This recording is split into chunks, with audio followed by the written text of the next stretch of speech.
Megastar Chiranjeevi 150వ చిత్రం ఎప్పుడు పూర్తవుతుందా, ఎప్పుడు రిలీజ్ అవుతుందా అని అందరూ ఆసక్తితో ఎదురు చూస్తుంటే అంతకంటే ఆసక్తికరమైన న్యూస్ తెలుగు రాష్ట్రాల్లో ఊపందుకుంది.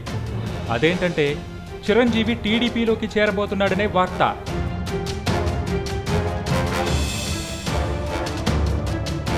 అవును, చిరంజీవి టీడీపీలోకి చేరడానికి ఇష్టంగానే ఉన్నాడని, పదవుల కోసం కాకపోయినా పార్టీలోకి చేరటం ఇష్టమేనని, ఆ దిశగా నారా లోకేష్ సంప్రదింపులు జరుపుతున్నాడని, చంద్రబాబు నాయుడు ఆ విధంగా పావులు కదుపుతున్నారని వార్తలు వినిపిస్తున్నాయి.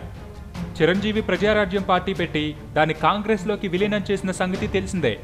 ప్రస్తుతం ఆయన కాంగ్రెస్ పార్టీ తరపున రాజ్యసభ సభ్యుడిగా కొనసాగుతున్నారు. అయితే త్వరలో టీడీపీలో చేరతారనే వార్తలు వినిపిస్తున్నాయి. అన్నీ అనుకున్నట్టు జరిగితే చిరంజీవి డిసెంబర్ 5న టీడీపీలో చేరే అవకాశం ఉంది. మరి ఈ వార్తపైన చిరంజీవి, తెలుగుదేశం పార్టీ వర్గాలు ఎలా స్పందిస్తారో చూడాలి.